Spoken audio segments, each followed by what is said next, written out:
Terkait dengan pengungsian yang saat ini terfokus di 19 titik pengungsian di 3 kecamatan yaitu Pronojiwo dan juga Candipuro maupun Pasirian, dan saat ini sudah ada rekan kami Via Irmar yang saat ini di posko pengungsian Sumberwulu, Kecamatan Candipuro, Lumajang, Jawa Timur. Via, apa saja yang saat ini dibutuhkan oleh para pengungsi dan juga bagaimana dengan kondisi psikologis ataupun psikis dari para pengungsi hingga saat ini? Ya, baik Juno. Memang selain para pengungsi ini selain membutuhkan kebutuhan berupa logistik maupun makanan, sebenarnya para pengungsi ini juga membutuhkan pendampingan psikologis dari petugas. Mengingat banyak pengungsi yang rata-rata merupakan lansia dan juga anak-anak yang masih memiliki rasa trauma pasca terjadinya erupsi Gunung Semeru yang terjadi pada hari Sabtu kemarin. Seperti salah satunya di posko bantuan yang ada di Desa Sumberwuluh, Kecamatan Candipuro ini, anak-anak memang mulai dari kemarin hingga saat ini tampak ceria dan sudah mulai bermain satu sama lain. Namun para orang tua masih mengkhawatirkan bahwa di balik keceriaan anak-anak tersebut masih ada rasa trauma yang dirasakan oleh anak-anak pasca terjadinya erupsi Gunung Semeru. Oleh karena itu para orang tua pun mengharapkan adanya pendampingan psikologis yang diberikan atau yang dilakukan oleh para petugas yang bertugas di sini. Selain itu juga Juno dan juga saudara, selain anak-anak, lansia juga membutuhkan pendampingan psikologis. Hal ini terlihat sejak hari Minggu kemarin hingga saat ini saya melihat ada beberapa lansia yang ada di tempat pengungsian, tempat saya melaporkan saat ini, yang beberapa kali sempat khawatir dan juga panik ketika mereka mendengarkan ada suara dentuman atau ada orang yang berteriak atau mungkin melihat ada orang yang tiba-tiba turun dari kampung yang berada di atas kemudian menuju ke bawah untuk menyelamatkan diri. Nah, oleh karena itulah di sini pendampingan psikologis sangat dibutuhkan oleh para pengungsi pasca terjadinya erupsi Gunung Semeru. Seperti yang Anda lihat saat ini di layar kaca Anda, saudara, bahwa untuk memenuhi kebutuhan tersebut saat ini di posko bantuan Desa Sumberwulu sudah didirikan tenda untuk trauma healing atau untuk proses pemulihan psikologis para pengungsi yang ada di sini, terutama mereka yang merupakan lansia dan juga anak-anak. Nah, memang saat ini belum tampak ada aktivitas apapun yang dilakukan oleh petugas di tenda ini.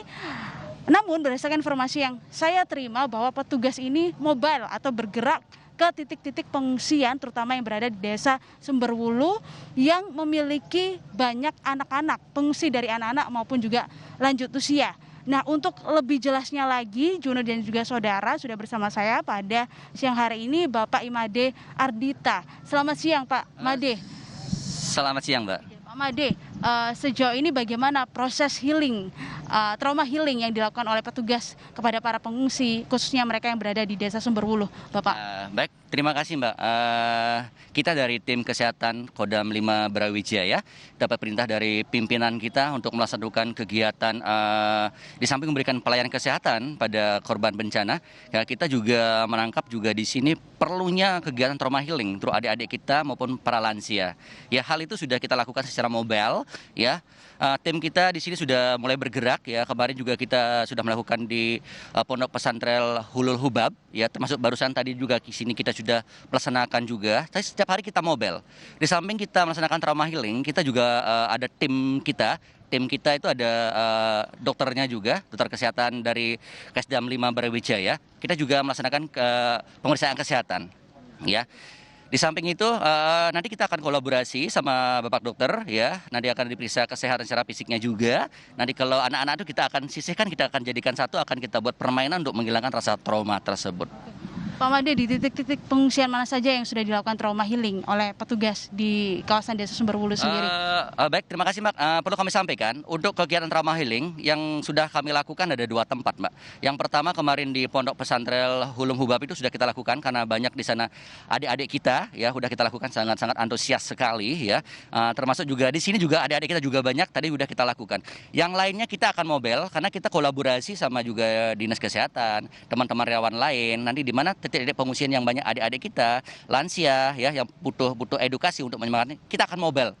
Di samping memberikan pelayanan kesehatan, trauma healing kita lakukan di tempat itu secara bersamaan.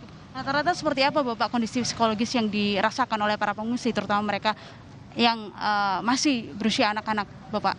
Baik, kalau pertama kita masuk, saya melaksanakan kegiatan trauma healing yang pertama di Pondok Pesantren Hulung Hubab itu, adik-adik kita kurang ceria pertama kali, karena dia selalu ngeluh, ngelamun, nangis, rewel.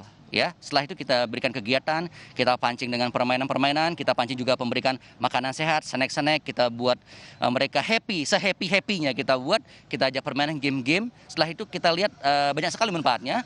Dia pulang ceria, dia sudah bisa bergaul sama temennya, malah ada yang main sepak bola, sudah mulai bergaul. Sebelumnya dia tuh banyak dia menempel ke orang tua.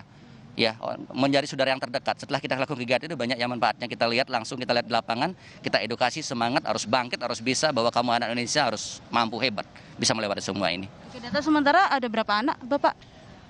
Untuk yang kemarin yang kita lakukan di Pondok Pesantren Hulung Hubab kurang lebih ada 30-an anak ya, kurang lebih ya. Yang di sini juga tadi kurang lebih ada 25 antara lebih 30-an tadi kita lakukan juga yang tepat di sini. Kemudian bagaimana dengan lansia Bapak? Karena mengingat kemarin dari hari Minggu sampai saat ini pun saya sempat beberapa kali melihat lansia yang panik dan juga khawatir ketika mereka mendengarkan ada teriakan, kemudian melihat ada warga yang turun dari kampung yang di atas. Nah, itu seperti apa Bapak nanti? Ya, baik. Hal itu tadi juga sudah dari pimpinan kami juga dapat perintah juga. Di samping kita melakukan trauma healing untuk adik-adik kita, ya lansia juga kita. Sebelum kita melakukan trauma healing ke lansia, kita pertama kali kami kolaborasi juga ada bapak dokter kami ya di pos-pos ya. Nanti akan diperiksakan secara fisik dulu. Secara fisik memang dia keluhannya traumanya itu karena fisiknya, apa healingnya, ya apa memang perlu edukasi. Kita kolaborasi setelah medis dilakukan pemeriksaan. Ternyata traumanya itu jadi ibaratkan penyakit yang muncul karena traumanya, nanti kita akan berikan edukasi untuk penyemangatan itu. Ya. Ada berapa tim Bapak yang diterjunkan untuk trauma healing? Kita di sini punya ada 4 tim, Mbak. Ada 4 tim ya. Setiap hari tim kita mobile ke titik-titik. Untuk trauma healingnya kebetulan kami satu tim aja yang memimpin itu. Nanti di mana teman kami yang dari lapangan menemukan, di sini banyak yang perlu diadakan trauma healing, kami akan mobile ke sana untuk bergerak ke sana. Petugas TNI saja atau kolaborasi dengan mahasiswa atau seperti apa Bapak? Iya, untuk kegiatan ini kita tidak bisa berjalan sendiri ya. Kita perlunya harus sinergi sama pemerintah daerah juga, Dinas Kesehatan. Tentunya juga ada relawan. Kami juga terima kasih sama BPBD juga yang sangat mensupport kami juga sumbangan snack, makan nutrisi, mereka yang mensupport untuk membantu itu. Jadi kita selalu kolaborasi, nanti kita dapat informasi dari Dinas Kesehatan, teman-teman relawan, kita akan satukan visi, satukan tujuan titik mana yang kita akan lakukan trauma healing. Ini tiap hari kita mobile, intinya begitu. Okay. Terima kasih banyak Pak Made, sehat selalu. Baik, memang proses untuk pendampingan psikologis itu sangat penting ya dilakukan untuk para pengungsi, terutama mereka yang masih anak-anak dan juga lanjut usia, mengingat rasa trauma yang mereka rasakan pasca erupsi Gunung Semeru. Nah, saudara, selanjutnya saya akan mengajak Anda untuk melihat bagaimana kondisi pengungsi yang ada di posko bantuan lapangan Desa Sumberwuluh, Kecamatan Candirejo. Nah, saat ini memang kalau Anda lihat, saudara, bahwa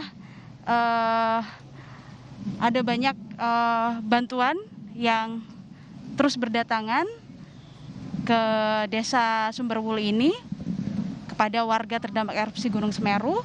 Nah, saat ini seperti yang Anda lihat, para pengungsi berada di posko bantuan ini.